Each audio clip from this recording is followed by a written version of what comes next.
Thank you for joining us at the Roundtable. Brought to you by Community Education Arts, a nonprofit organization based in Noblesville, Indiana. I'm Alice Cavanis-Gober, president of CE Arts. And I'm Sarah E. Morin, secretary of CE Arts. Let's sit down at the Roundtable.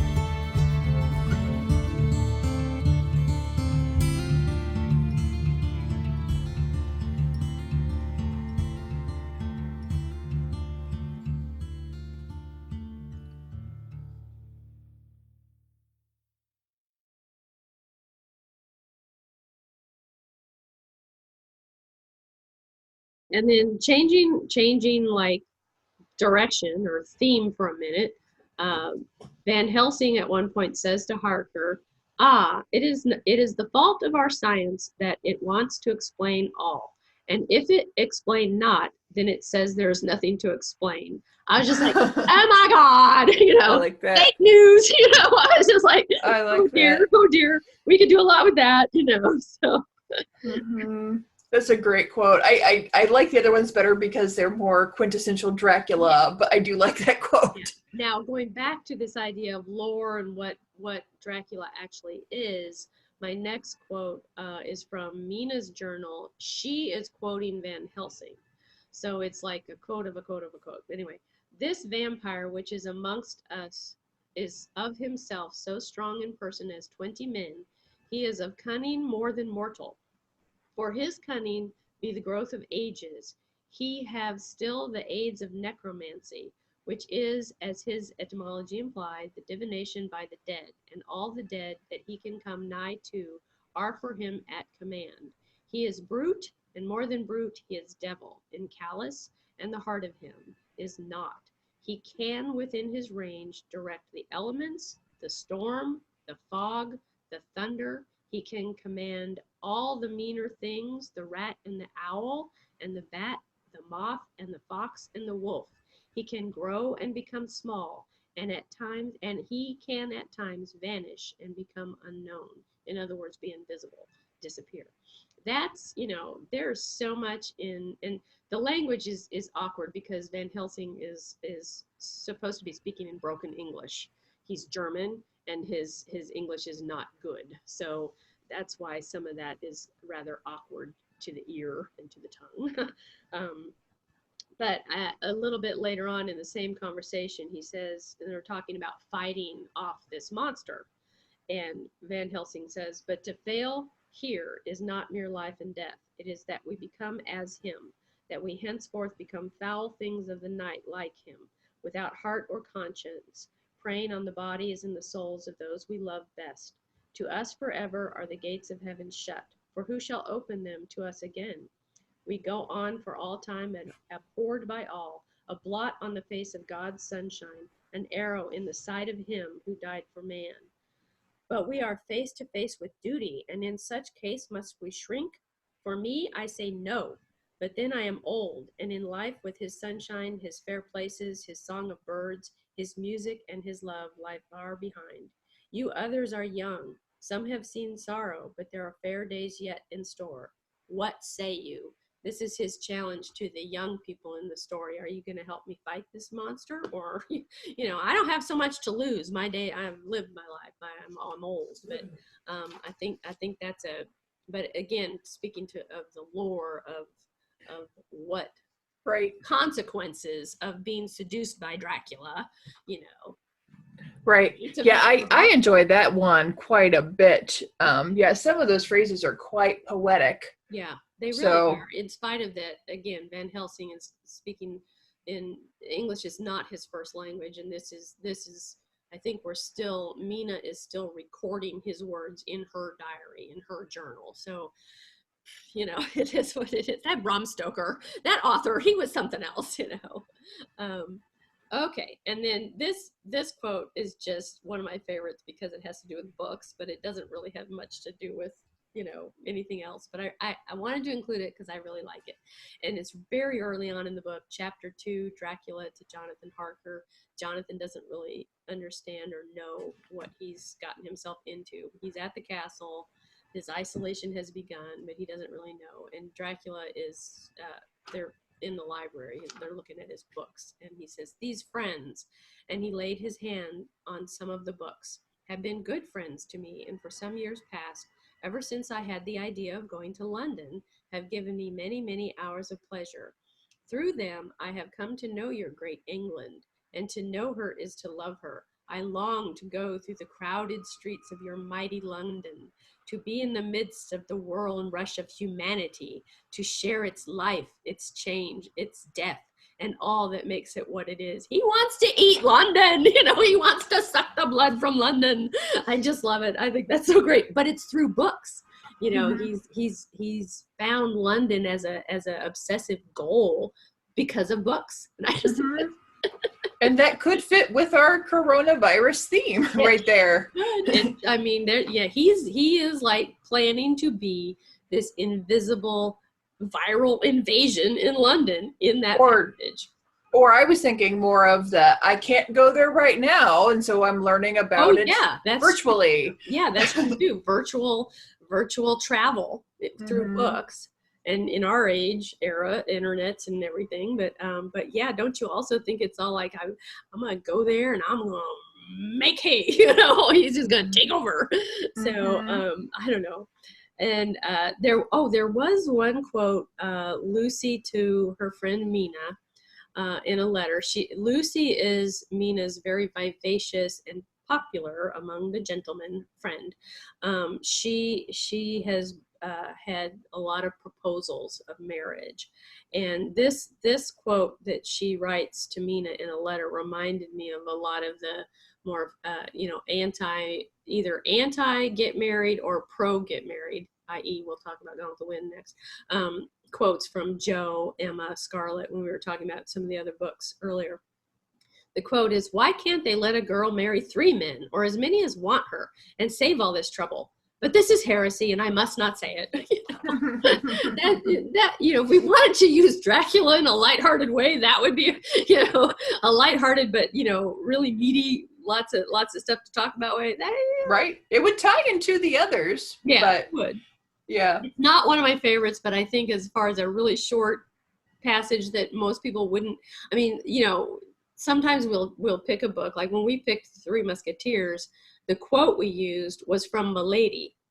To pick a quote by a relatively secondary character, Lucy, a female, from Dracula, might be interesting. That might be an interesting twist, but who knows. Then my last quote I really love because I think it just really fits with some of the evocative, emotive, just feeling of what's going on in the world today. It's from Mina has put this in her journal. It's a cutting from a newspaper article that she has cut out of the newspaper and glued into her journal. And the quote is, "To add to the difficulties and dangers of the time, masses of sea fog came drifting inland, white, wet clouds which swept by in ghostly fashion, so dank and damp and cold that it needed but little effort of imagination to think that the spirits of those lost at sea were touching their living brethren with the clammy hands of death, and many a one shuddered as the wreaths of sea mist swept by." There's just something about that just, really feels like that surreal feeling of being in a fog and, not feeling like this almost invisible thing out in our world is creeping closer and closer, and and it's clammy and death-like, and I don't know, that one really kind of struck me as visually and emotionally evocative, and also related well to the ongoing feeling in our world right now. So those are our Dracula quotes, and tell me what you're thinking. No, I agree with you on that last quote. Yeah, I really like the ambiance, which several of these quotes capture. Atmosphere. There's atmosphere in Dracula, and some of these quotes are really atmospheric. So yes. I think my favorite ones are the ones that show a little bit of where the vampire lore came from, I like that. B, have the ambiance. Yeah. And I like it when it can touch on one of our other themes, like the effects of the coronavirus and the Mm-hmm. isolation, Mm-hmm. and that the homoerotic one I think is interesting. I am happy with any of them. You know, I love this book more than practically life itself, but that's not really true. I love life itself more than anything in the world. But you know, but I love this book. So I am happy to go with your top pick. I'm good with I would be good with picking up this book, blindly opening it, pointing my finger to it and saying that's the passage, you know. So I bow to your choice on this one for sure. I like the one that begins, but the count. I'd say Okay. that's in my top All two or right. three. All right. So let me But the do count. a little highlight Yeah, mark. looking through my pages. Oh yes, but the count. Never did I imagine such wrath and fury. That's a good one. Mm-hmm. We could even you can see in our script the paragraph that I didn't highlight. We could go straight down into that to where it ends with I must awaken him for there's work to be done. It wouldn't make it that much longer. It's only a couple lines longer, and you get the context of the vampire girl saying to him, you yourself never loved, you never love. And then he responds with, you know, yes, I too can love. So that longer, slightly longer with that insertion there might not be a bad idea too. If we use that, So. Sure. And then let me scroll back up because there were at least one or two I liked from the top a lot. I liked the one, the then she paused and I could hear the churning sound of her tongue. That one, I liked that. I liked one of the first ones about the welcome to my house. Yeah.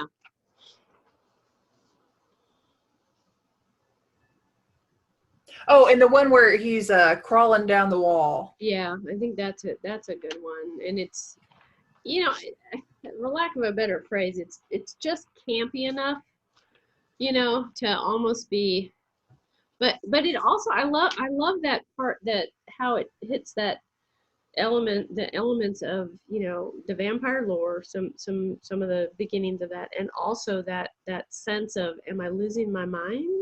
I know I've been a prisoner. I know I've been in isolation. I know my mind's been playing tricks on me. But what the, you know? I think that's a good one for that. I don't know if it's better than the more erotic one. That which erotic, you know, like it's hard for me to think. I don't think of Dracula in terms of sex. I think of Dracula in terms of seduction and that almost metaphorical charm. Bad guys can charm women or men. Bad charm, seducing you to live a life you don't really want to live. I mean, it's what leads to a lot of domestic violence and stuff like that. You know, someone doesn't realize that their significant other, that other person, is going to hurt them until it's too late, because the path to that moment is very manipulated carefully to get you there. And Dracula does that. As much as I love him, he's not that bad, you know. So I think that one that starts with "but the count" certainly gives us an entry into that conversation. Yeah. And also still speaks to, I mean, Jonathan is in a stupor at this point. He is half conscious, if at all. And, you know, he's been in isolation. He is being driven crazy by what he thinks are he doesn't know what's real and what's not. So I think, you know, we have a lot of entry with that passage to a lot of themes regarding workshops and artistic inspiration, creative pieces. So yeah, I think my favorite would be the one that starts "but the count." Okay, if that's your favorite, we can go with that. Unless, if you see anything else you want to, I'm going to put a little number 1 by it. And how about before we declare it final, we'll put it tentatively as the one. Okay. Why don't we look at the other passages? Yeah. I think that's a good idea. Yep, I'm good with that. Yep. Great.